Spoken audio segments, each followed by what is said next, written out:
Noches. Sí, Ok, Pablo, te escuchamos perfecto. gracias, Clau. Disculpa, lo que pasa es que estaba modificando algo aquí en el computador y de pronto no se me escuchaba. Un abrazo para todos, No gracias te por estar preocupes, está acá. bien. Yo era que no, casi que no encuentro micrófono. Ok, gracias por estar acá reunidos. Este es un tiempo muy especial. ¿Por qué especial? Porque aún podemos hablar de Dios, de nuestro Señor, libremente. Porque nos podemos reunir desde diferentes puntos a la distancia para poder hablar de lo que hincha nuestro corazón, para poder hablar de lo que Dios ha hecho en nosotros y para poder transmitir su palabra. Saben, Dios está buscando personas.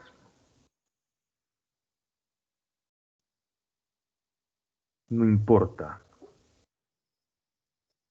lo que hayas estudiado, quién seas para el mundo, Dios está buscando personas que estén dispuestas a escucharlo y a seguirlo. Y en este tiempo como nunca antes, porque el statu quo, es decir, la tranquilidad del mundo, se está rompiendo, se está quebrantando. Y poco a poco, el color de tus ideas, de quién eres tú, de tu identidad, va resaltando más respecto al mundo. Entonces es tiempo de tomar partido por Dios. Es tiempo de alejarnos de la tibieza y adoptar el color de nuestro Señor.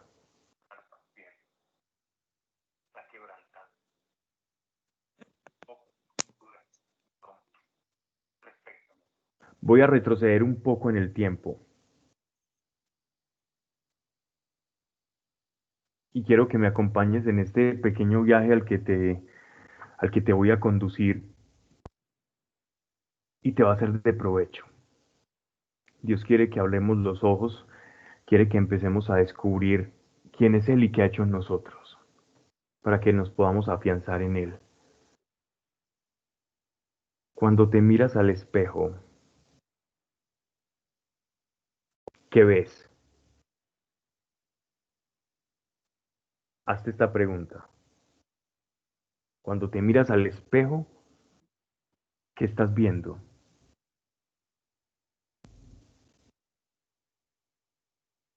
Hay tres formas de responder a esta pregunta antes de retroceder en el tiempo. La primera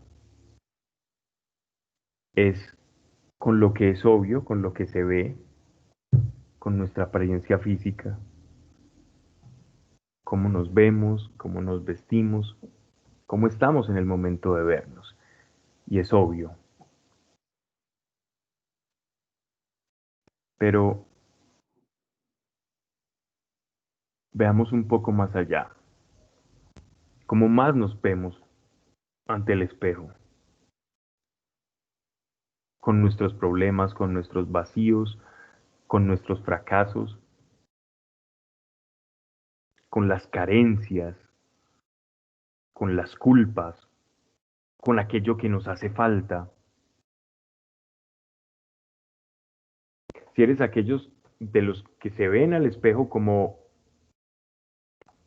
de la forma en la que todo lo que me hace falta, lo que no he hecho, lo que me falta por hacer, lo que no soy, lo que he querido y no he tenido,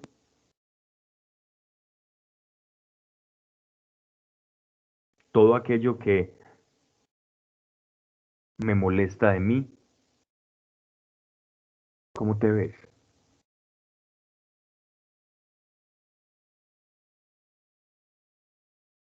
Hay una tercera opción y es cómo te ve Dios.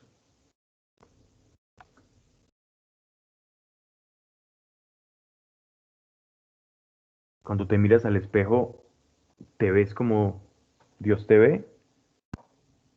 ¿Te ves con lo que te hace falta? ¿O simplemente te ves como la persona física, orgánica, con tu vestimenta? ¿Cuál crees tú que es la manera correcta? Y si has leído algo de su palabra, creo que ya la respuesta la sabes. Pero por lo general no solemos vernos de esa manera.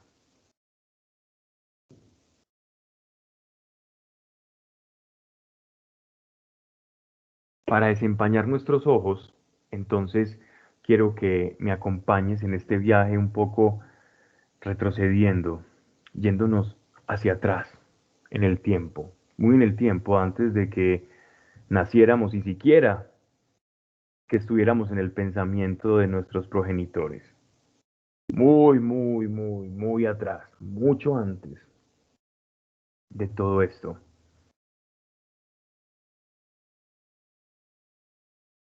Y te voy a decir por qué. Si nosotros no reconocemos todo lo que Dios ha hecho en nosotros, se nos va a dificultar mucho comprender quién es el que está al otro lado del espejo. Si no sabemos qué hizo Él por nosotros, Él en mayúscula, vamos a caer en vernos en nuestro fracaso o en la simplicidad de nuestra apariencia física. Pero atrás, muy atrás, Dios tuvo un plan. Y en este plan estaba tu nombre ya escrito. Hay un libro muy precioso que sabemos que está en el cielo. El apóstol Juan, cuando estuvo en la isla de Patmos y tuvo la revelación, esa gran revelación que se lleva un gran grueso del Nuevo Testamento, el libro que llamamos Apocalipsis, que dicho sea de paso, significa la revelación, porque es la revelación. Habla de un libro en el que nuestros nombres ya están escritos. ¿Cómo es posible que el nombre de Pablo, Mariana, Angélica, Pedro, María, ya estén escritos allí? ¿Cómo es posible esto? Pero ahí están. Él dice que hay un libro, le llaman el libro de la vida, donde ya tiene escrito quiénes son los seguidores de nuestro Señor. Cuando Jesús llamaba a cada uno de sus apóstoles, el libro de la vida que estaba permanentemente abierto a Jesús, cuando Jesús caminaba por Galilea, tenía como este libro abierto todo el tiempo. Él podía ver toda esa revelación escrita en el libro de su Padre. Y por eso, cuando él veía el nombre de aquellos que estaban en el libro, él caminaba por el mar y vio estas barcas de estos apóstoles que en el futuro iban a ser apóstoles, y les llama y les dice por su propio nombre: Andrés, Pedro, Juan, síganme, con su propio nombre. Y él no era de esa tierra. Él nació en Betlén y vivió en Nazaret, pero salió a predicar por Israel, por toda Judea. Pero como el libro de los cielos estaba abierto a él, él veía el nombre de Pedro y le llamaba: ven, sígueme. Y para reafirmar aquello que estoy diciendo, nuevamente nuestro Señor les dice a sus apóstoles: no me eligieron ustedes a mí, sino antes yo los he elegido a ustedes, porque ya estaban escritos en el libro de la vida. Entonces Él llamó a aquellos que estaban escritos. Se preguntarán, bueno, ¿y cómo saber si yo estoy escrito o no?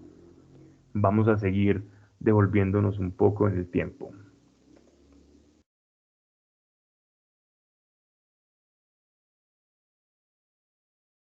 Dios, desde antes que naciéramos, dice que nos pensó, que nos diseñó, que nos planeó y que nos conoció y que nos amó antes incluso de que fuésemos formados en el vientre maternal. Un ser que está por fuera del tiempo, para nosotros eso es difícil de comprender, pero aquel que no está gobernado por las leyes del espacio-tiempo es simplemente su naturaleza. Lo que nosotros llamamos un milagro o algo sobrenatural, dentro del cielo es el modus vivendi, es lo natural. Las leyes del cielo, cuando se tocan o se entrelazan con las leyes que gobiernan y la física que gobierna nuestra Tierra, hacen que se produzca lo que nosotros llamamos un milagro, algo imposible, porque dentro de nuestras leyes hay algo que se rompe. Eso es un milagro, cuando una ley natural se rompe y es como que las reglas del juego cambian, varían y algo maravilloso se produce. Y entonces es un milagro el hecho de que Dios, fuera del tiempo, ya nos conociera. Y entonces Él ideó un plan para que todos aquellos hombres que iban a nacer a lo largo de toda la historia después de Adán fuesen redimidos de la lejanía que estaban experimentando con su Dios, con su Padre. Y la clave, la vacuna, la cura, la medicina, iba a ser una semilla que iba a ser implantada con mucho cuidado dentro de un pueblo que no tenía ningún rasgo, característica o algo especial. En un mundo entre la Mesopotamia y el Cercano Oriente, y elige un pequeño pueblo, hace una pequeña disección, toma un pueblo y a ese pueblo le da el nombre de Israel, que era Abraham, que adopta el nombre Israel. Y esa semilla es injertada de manera sobrenatural en Abraham, porque Isaac, que es el hijo de la promesa, a una pareja de ancianos ya estériles, Dios les hace venir un hijo de manera sobrenatural, lo cual quiere decir que la semilla de Dios, la semilla que viene del cielo, fue injertada en el vientre y y en la semilla de Abraham para que pudiese nacer Isaac.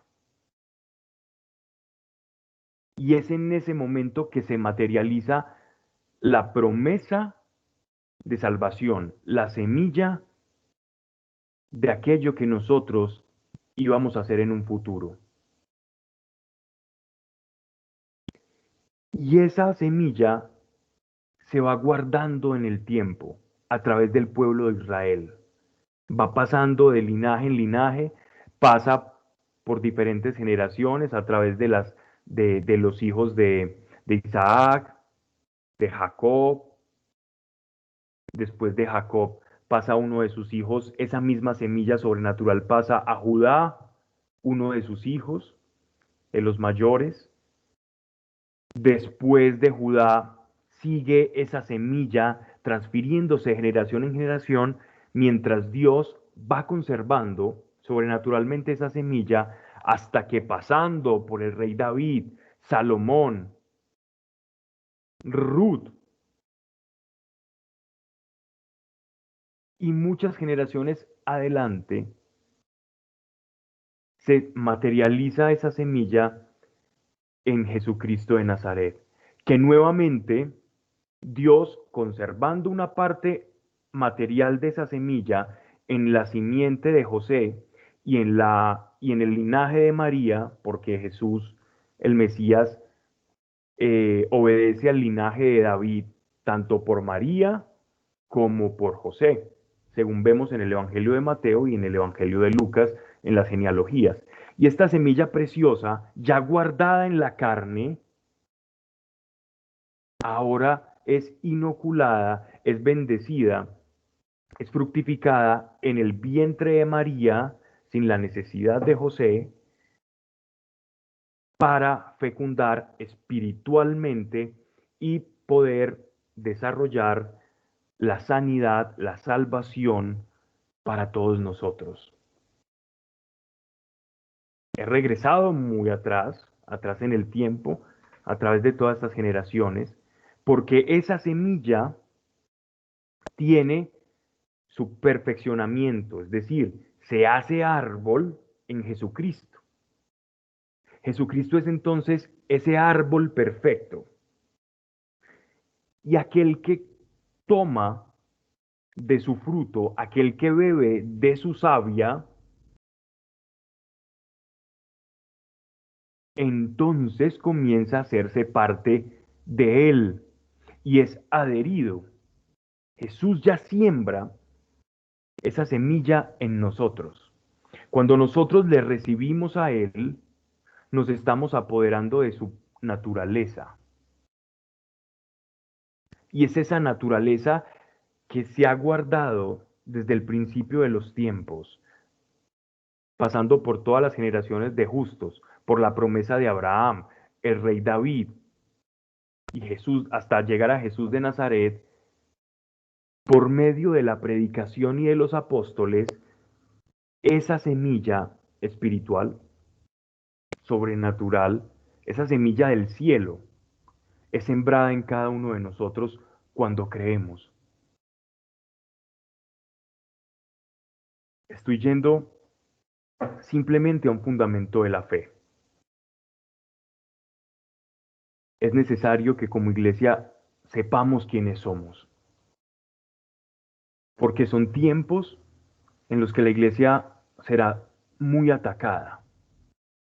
Y si no tenemos claro, cuando nos miremos al espejo, quiénes somos, entonces llegarán ríos y corrientes de doctrinas, de falsas enseñanzas, de evidencias cargadas de cierto grado de cientificidad que pueden llegar a tambalear incluso aquellos que están escritos en este libro de la vida. Por eso necesitamos comprender quiénes somos en el reino, para que nadie confunda nuestra identidad, porque eso es lo que está en juego siempre. Tu identidad es lo que está en juego siempre. Cuando recibimos esa semilla, significa que la misma naturaleza de Cristo, esa naturaleza espiritual,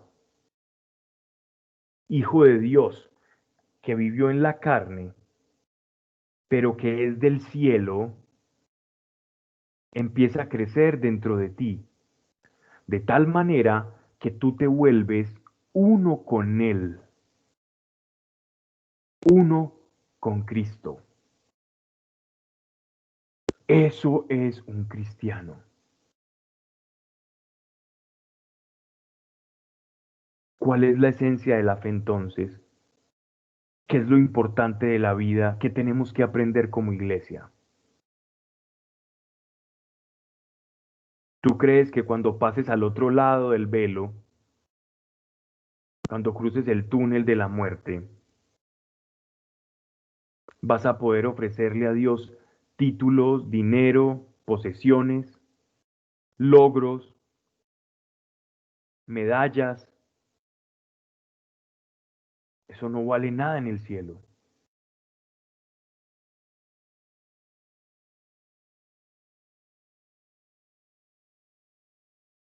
es la manifestación o exteriorización, perdón, de esa naturaleza la que lleva la llave para poder abrir las puertas del cielo. Es tu naturaleza la que te hace compatible con el reino de los cielos. Por lo tanto, eres tú la llave para ingresar al cielo. Eres tú la llave, es la naturaleza que tienes de Cristo la que te deja entrar. Cuando Él dice, yo soy el camino, la verdad y la vida, nadie viene al Padre si no es por mí, es que si no estamos unidos a Él y no tenemos esa naturaleza, cuando queramos pasar al reino de nuestro Padre, habrá una incompatibilidad de naturaleza y por esa incompatibilidad no podremos ingresar. Y la salvación consiste en esto, en lo que tú eres, no en lo que tú has hecho, lo que tú eres. Esa es la llave del reino de los cielos. Es lo que somos, no lo que hacemos. Yo sin Cristo no puedo ingresar porque mi naturaleza se hace incompatible. En eso consiste la salvación, en adoptar esa naturaleza y que crezca, peleche y surja dentro de mí. Ah, pero cuando yo adopto esta naturaleza, voy a dar cuentas de esa naturaleza, porque cuando esa naturaleza crece en mí, voy a dar frutos de esa naturaleza que se está desarrollando en mí. ¿Y de qué manera se hace evidente? A través de los frutos que van dando. Y no tiene que ser algo forzado, pero sí debe ser algo en lo que debemos meditar todo el tiempo, porque no solamente portamos la naturaleza de Cristo, sino que también portamos una naturaleza caída. Y el todo de la vida cristiana es cuánto de esa naturaleza caída pierdo para ganar esa nueva naturaleza y dejar que esa naturaleza nueva del Evangelio de Cristo surja en mí.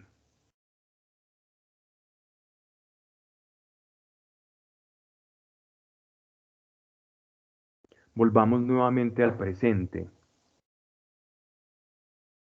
Tú has recibido esa naturaleza.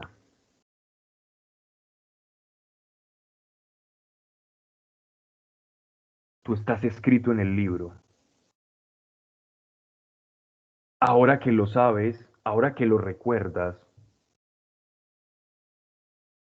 cuando te mires al espejo, ¿cómo te vas a ver?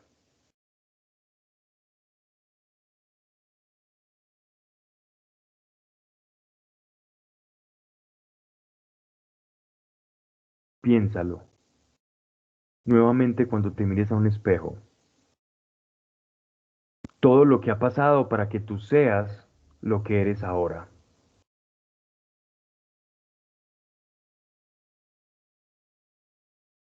Cuando logres eso, cuando logres identificarte con aquel que te entregó su cuerpo y su sangre para que fueras parte de él, parte de ese mismo cuerpo,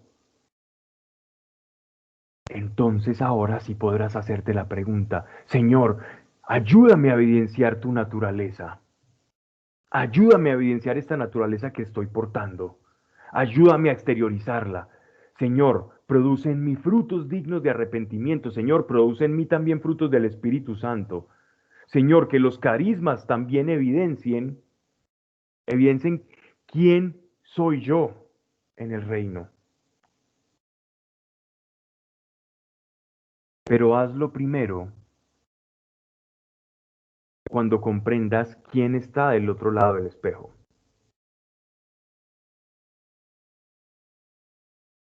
Porque quien está del otro lado del espejo, y hablo a todos quienes me están escuchando ahora, no es cualquier cosa, no es cualquiera. Entendiendo que no nos llevaremos ni títulos, ni coeficiente intelectual, ni libros leídos, ni trabajos realizados.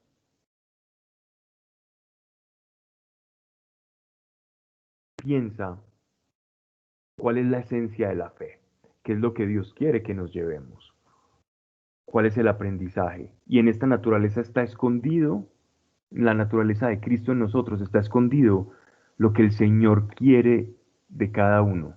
Cuando nosotros recibimos esta nueva naturaleza, dentro de ella viene encauchetado, encapsulado, implícito en su interior un propósito, un propósito, un papel que jugar en este mundo con esa nueva naturaleza. Todos tenemos un papel que jugar dentro del mundo. Todos aquellos que estamos escritos en el libro tenemos un papel muy importante y único. Nadie puede cumplir el papel de otro. Nadie puede suplantar a otro.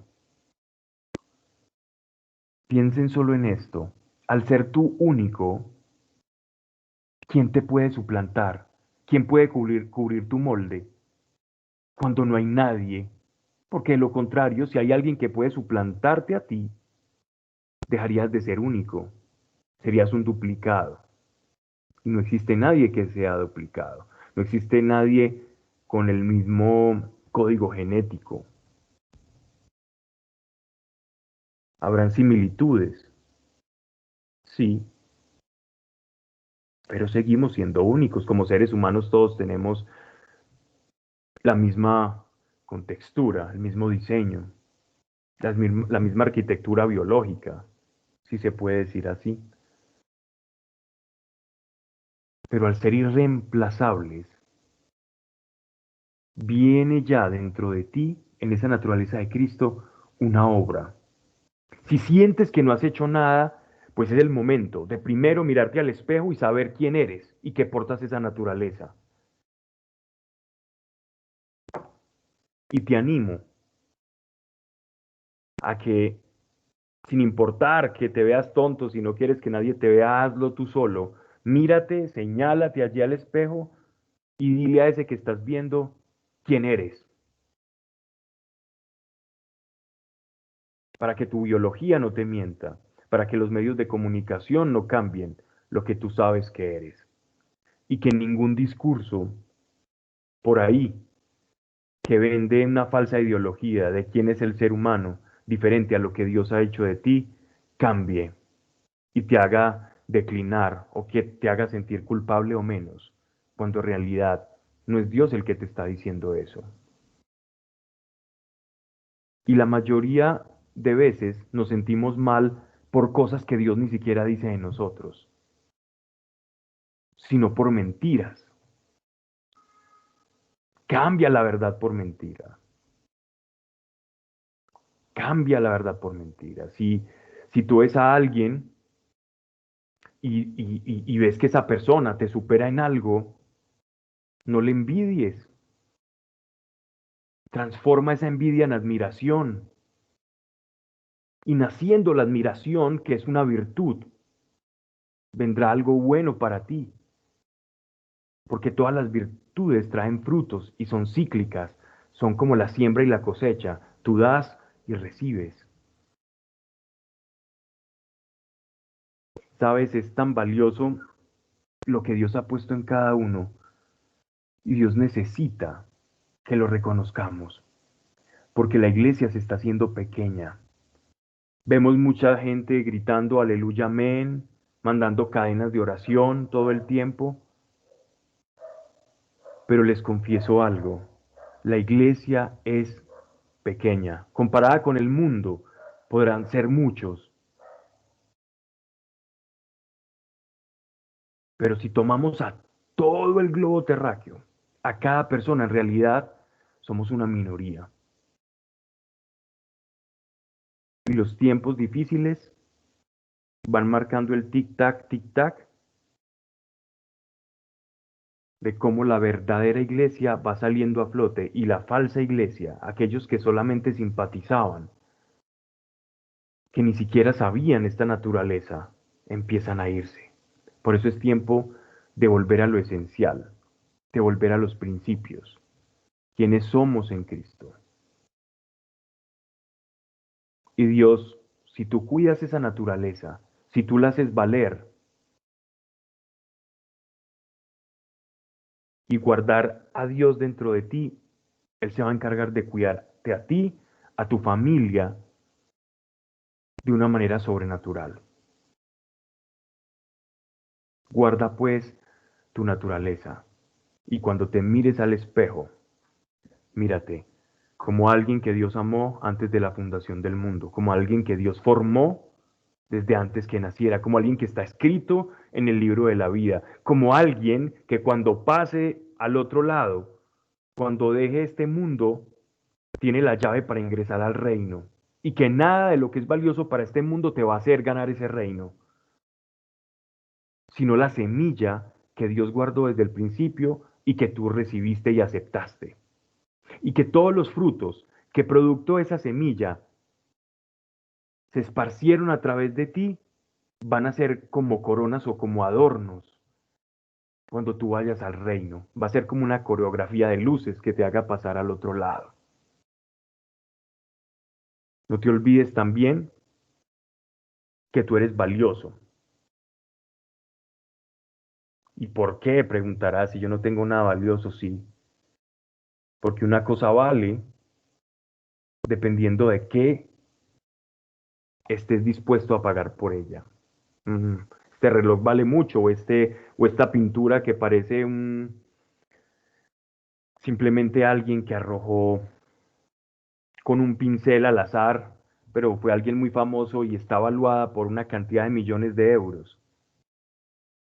¿Qué más da? Si alguien está dispuesto a pagar eso, eso vale. Pero eso en cosas del mundo. Pero para Dios le valió hasta la última gota de la sangre de nuestro Señor Jesucristo. O sea, tú vales cada gota de la sangre de nuestro Señor.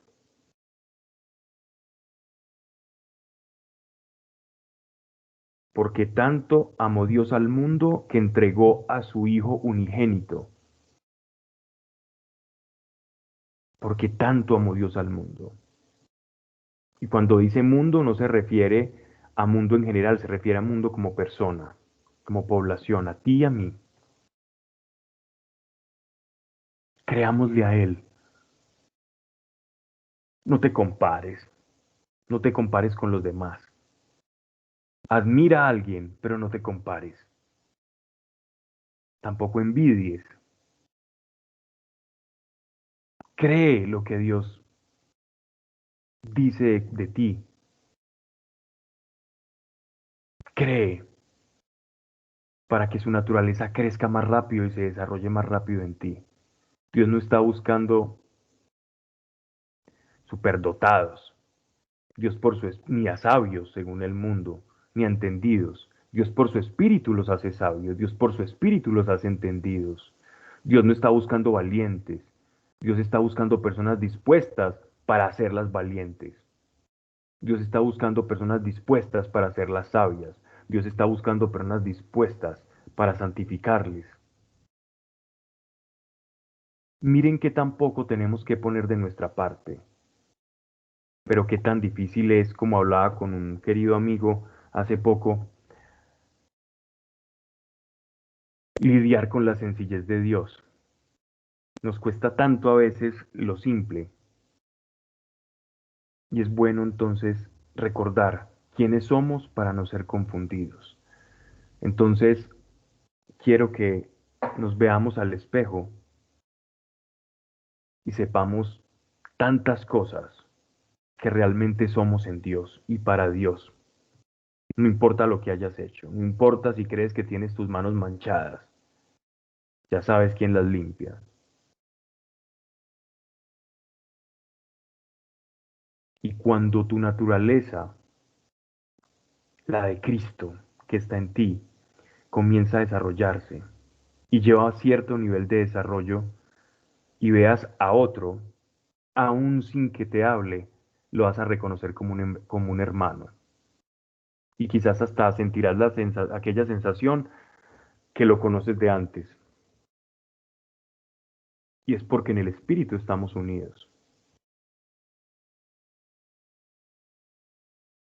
sigue creciendo esa naturaleza de Cristo, pues aún más cosas extrañas comienzan a pasar. Pero lo más importante, sepamos quiénes somos en Cristo Jesús. Señor, te entregamos, Dios, esto que hemos hablado, Padre, que no se diga aquí cosa alguna que no esté de acuerdo a tu voluntad. Ayúdanos a edificarnos por medio de tu revelación para que a través de ella no solo se quede un conocimiento, sino que podamos transferirla en acción, en amor, y que esa palabra crezca dentro de ti de tal forma que nuestra vida comience a tener un centro de gravedad por ella. Digo por tu palabra, Señor. Y así sea en el nombre de Jesús. He hecho una introducción bastante larga, pero vamos nuevamente entonces al libro que estamos leyendo. Vamos en el capítulo 12 de la carta a los Corintios. Veníamos hablando de los ministerios, de las operaciones y de los dones o carismas del Espíritu Santo y cómo el apóstol Pablo instaba a que era necesario conocerlos y que en el corazón de Dios no quería, no quería ningún tipo de ignorancia o que la iglesia ignorase este tipo de cosas, porque una iglesia que ignora lo sobrenatural de Dios es una iglesia que está pendiendo de un hilo entre el humanismo y la espiritualidad. Cuando yo desconozco la acción sobrenatural de Dios, estoy tambaleando entre el humanismo, entre una doctrina moral y el evangelio, bien expuesto anteriormente, no es una doctrina moral, es la semilla del cielo encarnada en Jesucristo de Nazaret, que por medio de la fe tú y yo recibimos. No es una doctrina moral, no es un camino a seguir. El camino se hace en la medida en que manifestemos nuestra naturaleza. El camino no se hace siguiendo unas normas, se hace en la medida en que nosotros, desarrollando esos dones y talentos propios de esta nueva naturaleza adquirida, se va manifestando frente a nosotros y nos va abriendo un panorama. Algo así como cuando una araña que de su propio interior va fabricando esa telaraña y va saliendo ese filamento delgadito y cristalino y partiendo, que es ella misma la que lo está produciendo, va surgiendo esta telaraña y se va abriendo paso y ella misma se mueve a través del camino que surgió de su interior. De la misma forma nosotros también, como aquella araña, producto de esa nueva naturaleza, vamos formando el camino en la medida en que manifestemos aquello que Dios nos está otorgando. Entonces nótese la diferencia a seguir un camino o que Jesús es el camino. Hay una diferencia muy grande entre manifestar a Cristo y ser simpatizante de Cristo. Yo puedo estar de acuerdo con las palabras de nuestro Señor, con sus enseñanzas, pero de eso a adoptar su naturaleza hay un camino muy grande, y es el Espíritu Santo el que nos manifiesta que realmente tenemos esta nueva naturaleza. Entonces hablamos de los dones del Espíritu Santo, ministerios y operaciones con sus respectivas diferencias. Vamos al capítulo 12, verso 12. Porque así como, siendo el cuerpo uno, tiene muchos miembros y todos los miembros del cuerpo, con ser muchos, son un cuerpo único, así también es Cristo. Porque también todos nosotros hemos sido bautizados en un solo espíritu para que, para construir un solo cuerpo y todos, ya judíos, ya gentiles, ya siervos, ya libres, hemos bebido del mismo espíritu. Vale. Vamos entonces a aclarar aquí un poco sobre estas palabras tan preciosas del apóstol Pablo que nos hablan del cuerpo místico de Cristo. Según lo que el apóstol Pablo nos está hablando aquí hasta versículo 13, es que todos los títulos, y miren cómo nos empieza a hablar, de los libres, primero judíos en el cuerpo, porque los judíos fueron los que primero llevaron la revelación y a través de este pueblo Dios llevó la semilla mesiánica para que se manifestara al mundo. Entonces por eso encabeza la lista el judío, después los gentiles que son la iglesia, pero también nos refiere a ciertas situaciones de la vida cotidiana o relaciones sociales que se daban en el derecho romano, que eran los libres y los siervos, por no decir esclavos, ¿cierto? Sin importar condición social o aprehensión ideológica, incluso religión, facción, etnia. El Evangelio tiene un lenguaje universal. La salvación es completamente universal y no existe ninguna barrera humana, ninguna categoría de persona, de profesión, de oficio, arte o labor que impida que el Evangelio llegue a una persona, sino que el Evangelio trasciende cualquier categoría social y religiosa. Es decir, el Evangelio es universal.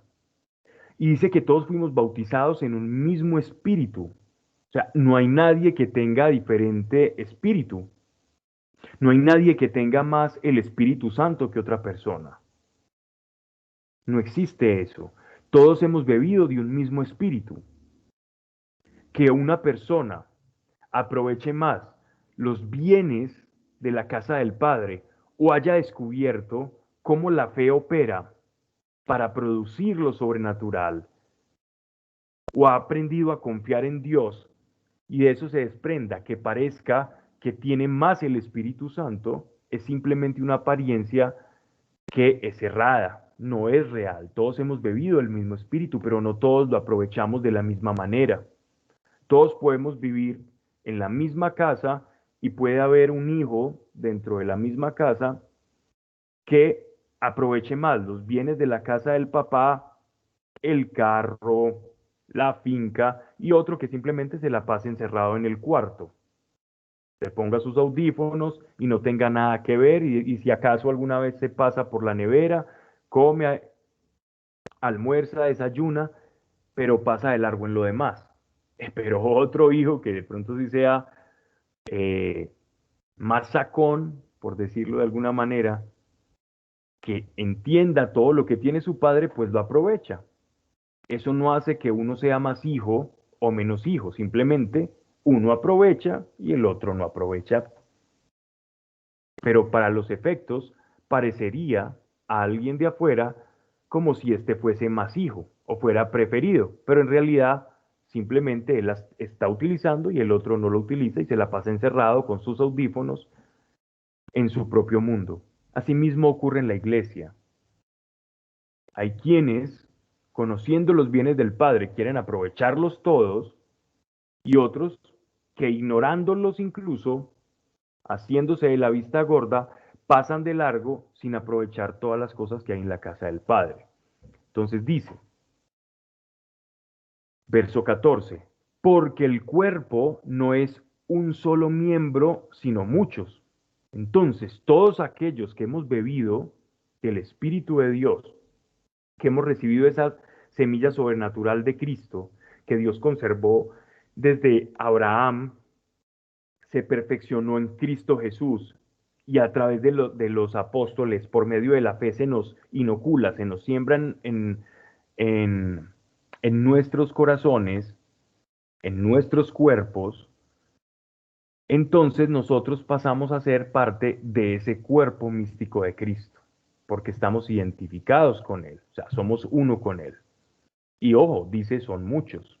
Verso 15, si dijere el pie, porque no soy mano, no soy del cuerpo, no por esto deja de ser del cuerpo. Y si dijere la oreja, porque no soy ojo, no soy del cuerpo, no por esto deja de ser del cuerpo. Si todo el cuerpo fuera ojos, ¿dónde estaría el oído? Y si todo él fuera oídos, ¿dónde estaría el olfato? Pero Dios ha dispuesto los miembros en el cuerpo, cada uno de ellos como ha querido. Particular aquello que nos está hablando aquí Pablo, porque recuerden que dentro del cuerpo de Cristo hay diferentes funciones, hay diferentes dones del Espíritu. Entonces podría producirse algún tipo de confusión. ¿Qué confusión sería? Bien, si yo tengo el don de lenguas, si tú tienes el don de milagros, entonces, eh, ¿será que somos como diferentes, no? ¿Será que el Espíritu Santo es diferente o tú tienes como otro tipo de Espíritu Santo y podría haber confusión? Incluso, si tú enseñas, pero tú no enseñas y tú te ocupas de los enfermos, o tú no enseñas, pero evangelizas y siembras la semilla del evangelio en las personas, o si tú tienes facilidad para hablarle a los chicos y tú tienes facilidad para hablarle a personas adultas, si tú tienes facilidad para hablarle a personas que nunca han escuchado el evangelio y tú tienes facilidad para hablarle a aquellos que ya han escuchado, entonces, ¿qué papel nos corresponde dentro del cuerpo de Cristo? Esto podría producir una confusión dentro de la iglesia. Y gracias a ello es que nosotros tenemos estas magníficas palabras y aclaración del apóstol Pablo. Entonces, mucho cuidado, porque entonces habrán unos que sembrarán, habrán unos que enseñarán, hay ojos, hay manos, así como en el cuerpo, y no porque haya diferentes funciones, quiere decir que Cristo tenga varios cuerpos, ¿no? Y miren algo bien interesante porque el apóstol utiliza como símil para comparar el cuerpo humano. Y las formas que tienen las partes de nuestro cuerpo, todas sin excepción, obedecen a una funcionalidad. Nuestras manos tienen cierta forma, tienen 5 dedos, tienen en la estructura ósea y de la palma de nuestra mano la forma precisa para poder hacer gancho y tomar cosas y poder construir. De hecho, si nos ponemos a pensar un poco en la forma de nuestros cuerpos, vamos a notar que como seres humanos no tenemos ninguna parte del cuerpo diseñada para atacar. A diferencia, por ejemplo, de un ciervo, de un tiburón, por ejemplo, de un sabueso, de un cuerpo espín para defenderse, de las astas de un toro para poder defender un territorio, poder cornear, o las garras de un león o de un felino, y que nuestras manos en realidad, y quienes han peleado en su infancia o recientemente, sabrá cada quien, han dado un golpe a otra persona, muchas veces más recibes el dolor, el que da el golpe, que aquel que lo recibe. Porque de hecho las artes marciales surgen como un mecanismo de defensa completamente artificioso para poder emplear el cuerpo humano como un arma. Porque en realidad el cuerpo humano no tiene ninguna parte que sea un arma. No lo tenemos, porque no fuimos diseñados para eso. Nuestras manos son estrictamente un modelo para construir, para crear. Si Dios nos hubiera diseñado en un accionar de beligerancia para ejercer violencia como depredadores, tendríamos colmillos largos, podríamos tener una especie de uñas retráctiles, nuestra estructura ósea, el cráneo no sería simplemente defensivo, sino que tendríamos algún tipo de asta o de puntas o de huesos terminados en punta para poder atacar, pero en realidad no. Eso muestra mucho de nuestro creador, porque fuimos creados a imagen y semejanza de él. Pero generalmente no usamos nuestros cuerpos con el diseño que tienen, sino que vamos desvirtuando ese diseño original. Y para no ponerme muy conservador en esto, simplemente quería resaltar que las formas o algo tiene forma porque precisamente esa forma va encaminada a una funcionalidad. Cuando yo hablo de forma, tengo inequívocamente que hablar de función. La forma de los audífonos con los que estoy hablando y tengo puestos tienen precisamente la ergonomía para poder cumplir su funcionalidad. Asimismo es el cuerpo de Cristo. No todos tienen la misma forma, pero todos tienen el Espíritu de Cristo. Dice, pero Dios ha dispuesto los miembros en el cuerpo, cada uno de ellos como ha querido. Es decir, viene de Dios la forma que tú tienes y conforme a tu forma, y eso es redundante, pero sí, conforme a la forma que tienes, vas a desempeñar la labor que Dios tiene para ti. Si todos fueran un miembro, ¿dónde estaría el cuerpo? Los miembros son muchos, pero uno solo es el cuerpo. Y no puede el ojo decir a la mano, no tengo necesidad de ti, ni tampoco la cabeza a los pies, no necesito de vosotros. Aún hay más. Los miembros del cuerpo que parecen más débiles son los más necesarios, y a los que parecen más viles los rodeamos de mayor honor, y a los que tenemos por indecentes los tratamos con mayor decencia, mientras que los que de suyo son decentes no necesitan de más. Ahora bien, Dios dispuso el cuerpo dando mayor decencia a la que carecía de ella, a fin de que no hubiera escisión en el cuerpo, antes todos los miembros se preocupen por igual unos de otros. De esta suerte, si padece un miembro, todos los miembros padecen con él. Y si un miembro es honrado, todos los otros a una se gozan. Pues vosotros sois el cuerpo de Cristo y miembros de él, cada uno por su parte, según la disposición de Dios en la iglesia. Primero, bueno, vamos a dejarlo aquí para explicar un poco lo que el apóstol Pablo, aunque creo que es suficientemente claro, va a ser una pequeña ilustración.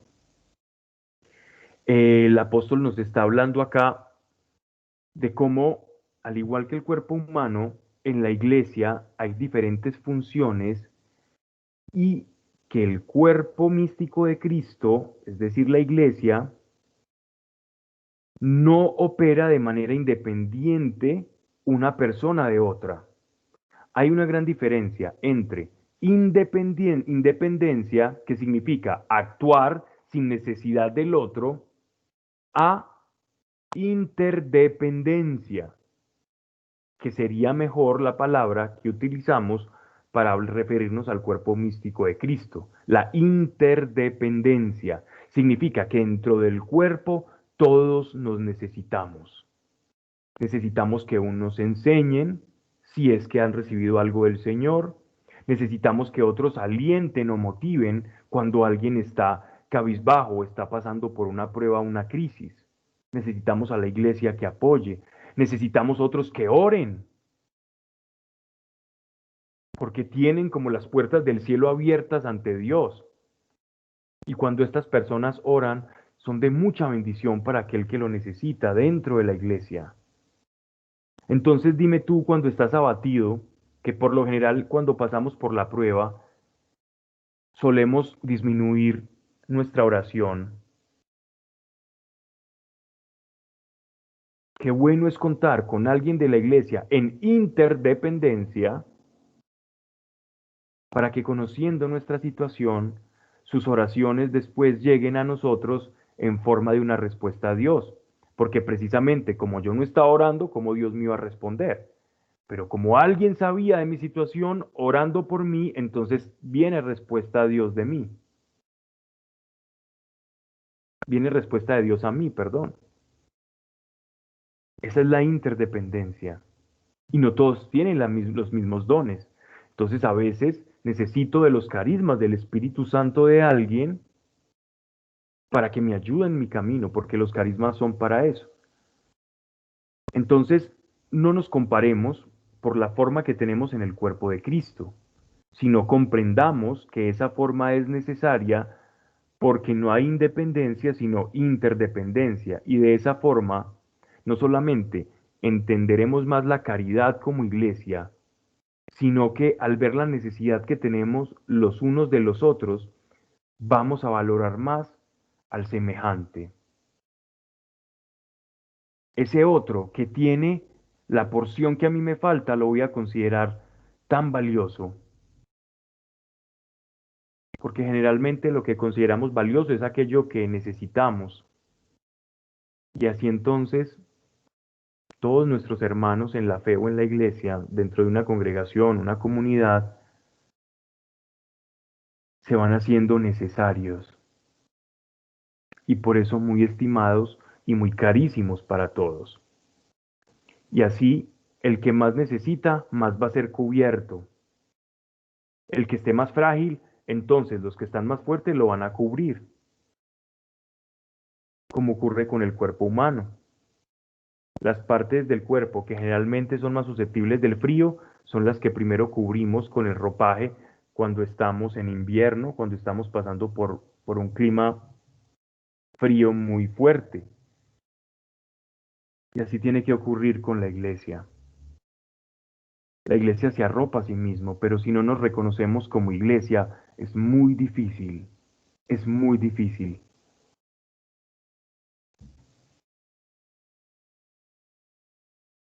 Miren lo que dice, y si un miembro es honrado, todos los otros aún se gozan.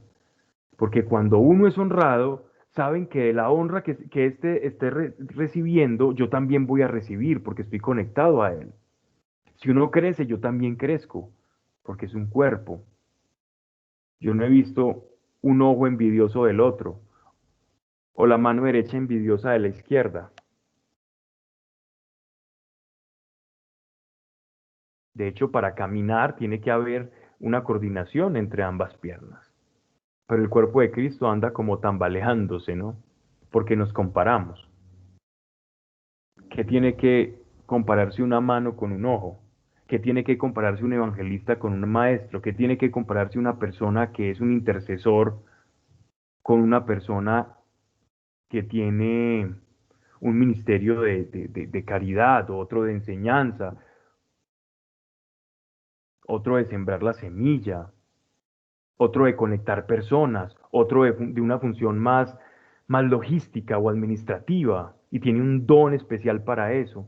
¿Qué tienes que compararte tú con el otro? Aprovecha ese otro y crezcan juntos, porque ambos están produciendo el mismo fruto para Dios. Porque como es Dios y son frutos del Espíritu, ninguno vale más que el otro. Ah, que uno puede ser más visible que el otro, no tiene nada que ver. Quizás hasta los frutos menos visibles son mejor premiados, porque aquel que hace o que actúa en lo secreto, o aquel que da con su mano derecha sin saber que lo recibió de su izquierda, o que su mano izquierda no sabe lo que hace su mano derecha, ese tendrá un premio mayor. Entonces miren cómo todo empieza a tener un equilibrio en el reino de los cielos, de tal forma que ninguno se quede sin lo que le corresponde. Esa es la sabiduría de Dios y la manera en la que ha dispuesto a todos los miembros de su iglesia. Bien, y ahora viene algo que es espectacular, donde en el capítulo 28 nos va a hablar primero de los ministerios. Ministerio significa como servicio, ¿no? Un ministerio es una forma en la que se sirve dentro de la iglesia. Es como una función, es una profesión dentro de la iglesia. Es un camino que se abre, ¿no?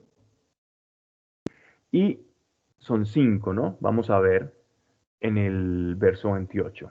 Según la disposición de Dios en la iglesia, y estos son como oficios, personas dedicadas como dones en sí mismo, ¿no? Y la cabeza está, o en la enumeración, en la lista que nos está dando el apóstol, empieza primero apóstoles. Entonces, aquí apóstoles tenemos que tener en cuenta algo. Existen apóstoles en sentido amplio y apóstoles en sentido estricto. ¿Cuál es la diferencia entre uno y el otro? Apóstoles en sentido estricto son aquellos que caminaron con nuestro Señor, que estuvieron presentes en su resurrección. Todo apóstol, en sentido estricto, es un testigo presencial de la resurrección de nuestro Señor Jesucristo. Entonces, ¿a quiénes tenemos? Tenemos a los 12 apóstoles. ¿Ok? Y entonces pensaremos, bueno, ¿y el apóstol Pablo qué? El apóstol Pablo, pues mire, le decimos apóstol, entonces el apóstol Pablo ¿es en sentido estricto o es en sentido amplio? Y la respuesta es que el apóstol Pablo es un apóstol en el sentido estricto de la palabra, en tanto como aquel último de los apóstoles, como él mismo dice, casi como un abortivo, dice él refiriéndose a su situación como apóstol, se me apareció el Señor resucitado. Así que él fue el último hombre comisionado por Cristo, testigo pleno de su resurrección. ¿Ok? Entonces el apóstol Pablo sería el último de los apóstoles en el sentido estricto. Pero en el sentido amplio, también tenemos ciertos textos y de acuerdo a la historia de la iglesia y un documento muy precioso de la iglesia primitiva que se llama la Didache o Didache en griego, donde se nos habla de otros apóstoles, pero en un sentido más amplio, ¿no? Y estos apóstoles en sentido más amplio eran aquellos que, dotados de numerosos carismas del Espíritu Santo, engendraban iglesias, ¿cierto? Era como que llevaban un costal de semillas, por así decirlo. Yo creo que la expresión no lo ilustra muy bien, pero hago el intento. Y viajando a otros lugares, sembraban esas nuevas semillas del Evangelio y esparcían el germen de la semilla espiritual de Dios y crecían y proliferaban las iglesias y tenían la capacidad de enseñar la palabra de Dios con una autoridad diferente a los otros ministerios. Es decir, tenían una revelación de Dios constante, como un cordón umbilical hacia el trono del Padre, y de esa manera, constituidos como apóstoles, entonces organizaban y dirigían a las iglesias, pero no se quedaban en una sola parte, sino que viajaban de lugar en lugar. Por lo general, la mayoría de los apóstoles, por lo menos de los 12 apóstoles, tenemos referencias históricas que todos terminaron dando su vida por el Evangelio. Fueron mártires de Cristo. Fueron una semilla de la cual se rompió el cascarón para que saliera incluso mucho más de ellos con el testimonio de su propio martirio. Bien, entonces dice primero apóstoles, entonces esas eran las funciones del apóstol, de los apóstoles en sentido amplio, en sentido estricto. Dice luego los profetas. Y esto es bien curioso porque los profetas del Nuevo Testamento guardan una diferencia con los profetas del Antiguo Testamento. En el Antiguo Testamento, en el Antiguo Pacto, el Espíritu Santo operaba a través de ciertas personas y en esa operación del Espíritu Santo ellos profetizaban, es decir, proclamaban la voluntad de Dios para un momento determinado, o una situación del pueblo, o para proferir también oráculos hacia el futuro, o amonestaciones. Sea cual sea el caso, estos profetas tenían una acción directa del Espíritu Santo, pero el Espíritu Santo no habitaba en ellos, porque Cristo es el que hace posible que el Espíritu Santo habite dentro de nosotros. Ellos tenían una operación temporal del Espíritu Santo, pero el Espíritu Santo solo llega a habitar en las personas después del Pentecostés, con la llenura del Espíritu Santo. Es ahí cuando hablamos de los que nacen los profetas del Nuevo Testamento. Eran personas que ejerciendo el don de profecía de manera itinerante, iban de localidad en localidad o de iglesia en iglesia, predicando cuál era la voluntad del Señor para la fecha, para el momento presente, amonestando, exhortando, enseñando palabra del Señor, palabra fresca de Dios para todas las iglesias, para las iglesias de diferentes localidades. Por lo general, no se quedaban enseñando más de 3 días en una iglesia, sino que viajaban de iglesia en iglesia y eran muy solicitados. no eran la gran mayoría. Entre los profetas había hombres y también había mujeres, habían profetisas. ¿Cómo lo sabemos? Vemos en Hechos de en Hechos de los Apóstoles que habían 3 hijas de un hombre de la iglesia que profetizaban. También hablaban de un profeta llamado Ágabo, que fue quien profetizó tomando el cinturón de Pablo todas las peripecias y dificultades que él iba a tener en su viaje camino a Roma. Y ya se nos hablaba desde los Hechos de los Apóstoles, personas que eran reconocidas por su ministerio o por su oficio como profetas, como personas que tenían un don sobrenatural del Espíritu para transmitir la voluntad de Dios en el momento, ¿ok? Esto siempre por medio del don de profecía. Ojo, no confundir la acción de profeta o el ministerio, la función de profeta dentro de la iglesia con el don de profecía. Si bien todo profeta ha de tener el don de profecía, no todo el que tiene el don de profecía es profeta. Hago hincapié acá porque en esto hay que hacer mucha claridad. El don de profecía se puede manifestar en cualquier persona de la iglesia en un momento de intimidad, de oración, y no por eso esa persona es profeta, se manifestó el don de profecía, ¿ok? Entonces, no, la manifestación del don no hace o no me da necesariamente ese ministerio o esa funcionalidad dentro del cuerpo de Cristo, a menos que sea algo que venga constantemente y que Dios me esté llevando en esa línea, ¿ok? Luego de los profetas hablan de los doctores. Doctores en otras traducciones los podemos ver como maestros, ¿no? Maestros es simple de explicar ese oficio de la iglesia primitiva y que aún está dentro de nuestra iglesia, y es una capacidad que está vinculada también a un don del Espíritu Santo, que es el de palabra de sabiduría.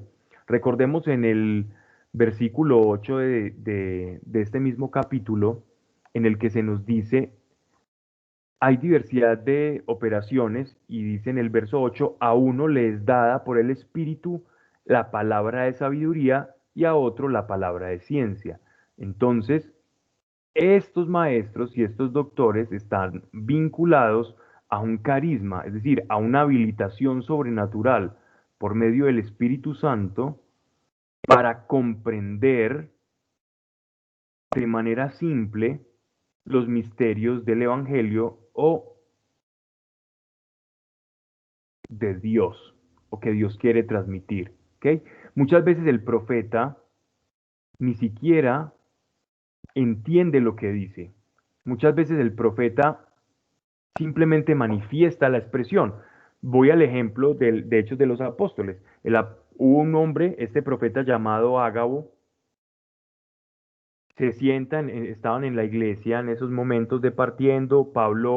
A Pablo lo habían recibido después de su conversión, les había contado cómo había conocido al Señor, el tiempo que había permanecido ciego hasta que Ananías oró por él y se le cayeron las escamas de los ojos y recobró la vista, y pasó 3 años después en el desierto de Arabia. Y mientras les contaba todas esas cosas, ya estando tarde en la noche, el apóstol Pablo se levanta y Ágabo, digamos que estaba tomándose algo por ahí, se sienta donde Pablo había dejado el cinturón porque estaba muy cansado, y viene una palabra profética, el espíritu de profecía sobre él, y él dice, sin ni siquiera racionalizar lo que está haciendo, el que es dueño de este cinturón, de esta prenda, ha de pasar esto. Y aquellos que habían visto que Pablo estaba sentado ahí, que ese era el cinturón de Pablo, entonces, en la mañana, sabiendo que el apóstol Pablo iba a zarpar, iba a viajar ya a Occidente, intentan decirle por todos los medios que por favor no vaya, porque ya Ágabo había dado una profecía de todas las cosas que le tenía que pasar, y el apóstol Pablo les responde, lo que me tenga que pasar me acontezca, porque él ya tenía su misión y su identidad clara. Si ven que cómo opera esto, y qué tan interesante poder reconocer los dones del Espíritu Santo en Hechos de los Apóstoles, cómo opera y cómo aún siguen operando, porque el libro de Hechos no quedó cerrado, sino que queda completamente abierto hasta nuestros días. Es el libro que todavía se sigue escribiendo. Entonces, estos doctores o estos, y Ágabo, por ejemplo, que era lo que les estaba diciendo, que me volé un poco, ni siquiera sabía de quién era ese cinturón, ni interpretó, ni les dijo, es que yo creo esto, no, él soltó su palabra profética y Pablo, que era un hombre con palabra de sabiduría, aún a pesar de la profecía, él dijo, ok, sí, ya, esto es lo que el Señor me ha mostrado y siguió su camino. Entonces, esto es un doctor. ¿Qué pasa? Los apóstoles o el ministerio del apóstol encierra todos los demás ministerios. Un apóstol encierra todos los demás ministerios.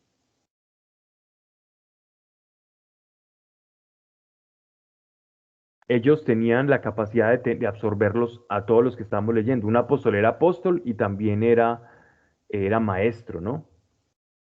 Bien, y sigue, después de doctores y maestros, que es lo mismo, luego el poder de milagros, ¿ok?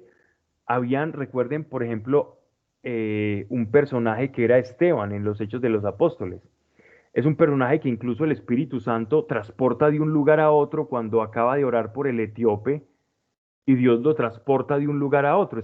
Y va hacia Samaria a predicar. Y dice que por las manos de Esteban se hacían numerosos milagros y señales y portentos, ¿cierto? Entonces, ¿qué nos muestra eso? Que Esteban era un evangelista, que todas esas señales lo seguían a él precisamente para que, llamando la atención sobre lo sobrenatural de Dios, el pueblo que Dios tenía allí fuera inmediatamente volcado hacia Esteban por esa manifestación del Espíritu que operaba en él y empezaran también a despertar porque aquellos también estaban escritos en el libro. Y al ver los milagros que hacía Dios por las manos de Esteban, ellos que también estaban escritos en el libro iban a sentir una sensación de yo quiero eso también, yo quiero lo mismo. Y ahí Dios aprovechaba, utilizaba su fe y empezaban a nacer a la verdadera identidad que Dios les había entregado desde antes de la fundación del mundo. Y es que en eso consiste la evangelización. Después, la gracia de curación o el don de sanidad. Miren que después de los milagros viene la sanidad. También habían ministerios de personas dotados del don de sanidad y, y están en este cuarto lugar. Dice, de asistencia es de caridad, personas con capacidades, por ejemplo, de organizar y hacer caridad, de gobierno. Miren esto, de gobierno. Entonces, miren, todos no son maestros, todos no son apóstoles, todos no están haciendo milagros, pero hay personas que tienen una capacidad sobrenatural del Espíritu Santo de organizar, de conocer, de conectar una idea con la otra. Y Dios les da ideas, Dios les da sueños, Dios les habla, Dios los motiva. El Espíritu Santo les dice, tú vas a conectar esto con esto, y aquí vas a producir esto, y vas a poner una persona allá, o porque no hablas con esta persona. Y aquí nos lo está diciendo el apóstol Pablo, hay ojos, hay manos, lo importante es ser cuerpo. Y te cuento algo, la función que tú tienes dentro del cuerpo de Cristo, en la medida en que tú la desarrolles y tú lo hagas, vas a encontrar una sensación, una sustancia a la que yo llamo autorrealización. Perdón, auto no, porque no proviene de ti. Realización. Realización. Auto en la medida en que lo ejerces individualmente y que nadie lo puede hacer por ti. Pero sería más correcto hablar realización. Esa sustancia que se produce cuando estás haciendo lo que Dios te envió a hacer no se compara absolutamente con nada en este mundo. Y por último, los géneros de lenguas. Miren que el último de los dones es el don de lenguas. ¿Ok? Más adelante explicaremos por qué. Hoy simplemente daré un indicio. Pero todos los dones que hemos mencionado anteriormente, excepto el don de lenguas, sirve para el prójimo, para amar y extendernos, mientras que el don de lenguas sirve para edificarnos a nosotros mismos. Entonces, voy a terminar aquí, ¿ok? Para que no se nos haga muy tarde. Voy a terminar aquí y en la próxima charla hablaremos del don de lenguas, de algunos de estos carismas y profundizaremos y hablaremos un poco también de algunos pasajes de la Escritura en que se manifiestan estos dones y seguiremos con la lectura. ¿Ok? Por lo pronto, entonces, voy aquí a ir al chat y vamos entonces a orar, ¿vale? Voy a terminar con una oración. Cualquier petición que tenga, pónganla en estos momentos en su corazón y vamos a orar. Si tienes alguna necesidad, por favor, antes de orar, antes que nada, acuérdate lo que hablamos del espejo. Vas a orar con la naturaleza que tú tienes ahora. No ores como una persona que no tiene la naturaleza de Cristo. No ores como el que no sabe quién es. Ora como el que sabe quién es, para que puedas ver el poder de Dios actuando a través de ti. No ores como el que no sabe quién es, porque es como que me entregan a mí un martillo y yo no sé cómo funciona un martillo y me intento cepillar, lavar los dientes con un martillo. Es ridículo, pero cuando yo sé cómo funciona un martillo, lo tomo y martillo bien y el martillo se vuelve una herramienta poderosa. Pero si yo no sé quién soy, entonces mi oración no va a tener poder y va a ser una oración tibia. Entonces, por eso, volquémonos nuevamente a quiénes somos, para que sabiendo quiénes somos, sobre esa base podamos empoderarnos de la naturaleza de aquel que nos otorgó libremente y por su sangre esa naturaleza preciosa. Padre, yo te pido y me uno en oración a las necesidades, Señor, que haya de cada persona que nos ha escuchado, incluso los que nos escucharán después a través de este audio. Padre, cada uno de nosotros, Señor, reconociendo quién es delante de ti, Señor. Porque estos tiempos que se vienen, Dios, tú necesitas una iglesia preparada y equipada, Señor. Preparada y equipada en el nombre de Jesucristo de Nazaret, Señor. Cada necesidad, Señor, tu mano poderosa extendida y aún hablamos de milagros allí donde hay necesidad, Señor. En el nombre de Yeshua de Nazaret, nuestro Señor, así sea. Amén. Un abrazo, Dios les bendiga.